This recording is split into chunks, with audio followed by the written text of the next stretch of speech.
My name is Clara. I am 27 years old. I grew up in a quiet town called Brookfield. My parents were very strict. They believed in old traditions and strong family rules. From childhood, they taught me that love must be honest and pure. They always said that marriage is sacred. Because of this, I made a serious choice very early in life. I decided I would wait for marriage. I never had a boyfriend at school. I never went on romantic dates. I never kissed any man. Some girls around me laughed at my choice. They said I was too serious and too old-fashioned. But I did not feel ashamed. I believed I was doing the right thing. I wanted to save my heart for one man, only the man who would become my husband. For many years, I dreamed of a simple, happy life. I imagined a small house, a kind husband, and peace in my home. I did not want many men in my life. I wanted only one real love. Everything changed one rainy afternoon. I was sitting in a small cafe near the bus station, drinking tea and reading a book. A man came to the table near mine. His name was Adrian. He was tall, well-dressed, and very confident. After some time, he smiled at me and started a conversation. He said my eyes looked kind. His voice was soft, and I felt nervous. I was not used to this kind of attention. When I got home, I told my friend Nina about him. Nina listened carefully and then looked worried. She said, "Clara, I know this man. Be careful. He likes women, but he does not stay with them for long." Her words made me uneasy. Still, I wanted to believe she was wrong. Soon Adrian began calling me every day. He sent me flowers to my work. He wrote sweet messages in the morning and at night. He made me feel special, chosen, important. No man had ever treated me this way before. Little by little, I opened my heart to him. I started to believe he was the answer to my prayers. A few weeks later, Adrian invited me to an expensive restaurant in the city. I wore my best dress. During dinner, he looked only at me and said beautiful things. I was shy, but happy. When he drove me home that night, he stopped near my house and looked deeply into my eyes. Then he kissed me. It was my first kiss. For a moment, I forgot everything, my fear, my parents, my promises to myself. I only felt warmth and excitement. But after I went inside the house, I sat on my bed and touched my lips with my fingers. I felt both happy and afraid. Part of me asked, "Did I do something wrong?" Another part said, "No, this is love." After that, Adrian wanted to see me more often. He held my hand, stood very close, and spoke about our future. But one day, when we were walking in a garden, I stopped and told him the truth. I said, "Adrian, I want to wait until marriage. I cannot give myself to a man before that." He became quiet for a few seconds. Then he smiled and answered, "Then let us get married soon. I do not want to lose you." My heart almost stopped. I could not believe it. The man I loved wanted to marry me. A few days later, Adrian called me late in the evening. He said he had to travel to Reno for business. Then he said, "Come with me. We will get married there. Why should we wait? We love each other." Everything happened so fast. I did not think clearly. I only saw my dream in front of me. I packed my things, put on a white dress, and went with him.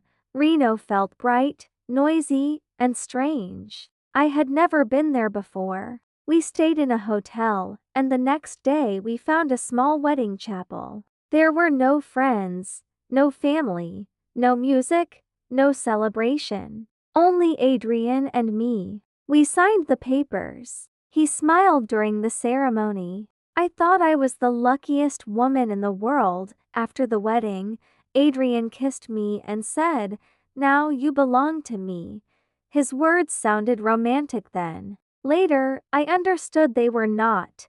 That evening, I expected happiness. I expected love, tenderness, and closeness. But Adrian was different. He drank too much. He kept checking his phone. Then he left our room to make a call and stayed away for a long time. I sat alone in my wedding dress for many minutes, maybe hours, and did not understand what was happening.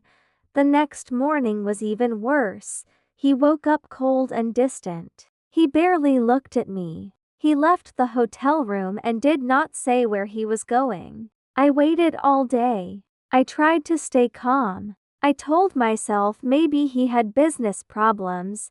When he came back, his face was hard. He did not sit near me. He did not touch my hand. He simply said, "I want to end this." I stared at him in silence. I thought maybe I heard him wrong. Then he said cruel words I will never forget. He told me I was too plain, too innocent, too simple for his life. He said he made a mistake. He laughed at my dream of marriage. He said my waiting, my values, my hope, none of it meant anything. I felt like the floor disappeared under me. The man who promised me love had destroyed me in one day. I cried, begged him to explain, asked what I had done wrong. But Adrian gave me no real answer. Soon he disappeared from my life. He stopped answering my calls. I was left alone, married but abandoned, confused and broken. Going home was terrible.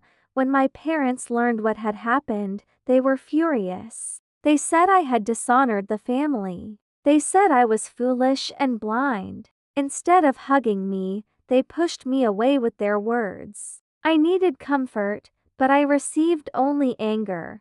I had nowhere to go. Only Nina stayed by my side. She let me live in her apartment. She helped me eat, sleep, and stand up again after days of crying. Later, she helped me find work in a small bookshop. The job was quiet, and that helped my heart heal a little. Then, one afternoon, everything changed again. I was putting magazines on a shelf when I saw Adrian's face on the cover of a business magazine. Next to him stood a glamorous woman in a rich dress. The article talked about Adrian Cole, a successful businessman with hotels, restaurants, and many powerful connections. I was shocked. He had hidden all of that from me. Then I understood. He did not marry me because he loved me. I was part of some cruel game, or maybe only a secret mistake he wanted to erase. That day I stopped being only a sad woman. I became an angry woman. I still had our wedding papers. So I went to a lawyer and showed him everything. He read the documents and said, "This marriage is legal. You have rights." For the first time in many weeks, I felt a small light inside me. I did not want revenge because of money alone. I wanted justice. Adrian had lied to me, used me, and left me with nothing. He could not do that and walk away smiling. My lawyer filed the case. When Adrian received the legal papers, he called me at once. His voice was full of anger. He asked, "Are you trying to take my money?" I answered, "No, I am taking back my dignity." Then I ended the call. Soon newspapers began writing about our marriage. People were surprised. Adrian hated attention like that. He wanted to look perfect in public, but now his secret was open. He tried to pressure me, but I did not run anymore. The case continued for some time. It was not easy. I felt nervous before every meeting. But in the end, the court ruled in my favor. Adrian had to give me financial support. When I heard the decision, I did not smile because of the money. I smiled because I finally felt seen. What he did was wrong, and the world knew it. After the story became public, my parents contacted me again. Their voices were softer now. They said they forgave me and wanted me to come back home.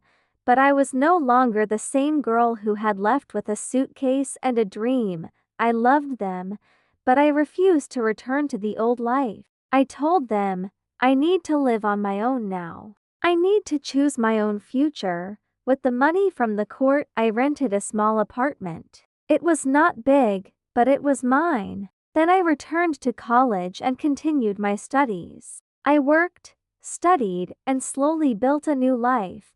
I still believed in love, but now I understood something important. Love without respect is not love at all. Sweet words are not enough. Flowers are not enough. A promise means nothing if the heart behind it is false. Sometimes I still saw Adrian's face in magazines or online, but now I felt nothing. No tears, no shame, no fear. He had broken my heart, but he had not destroyed my soul. I was stronger now, wiser, freer, and for the first time in my life, I was not waiting for someone to save me. I had saved myself.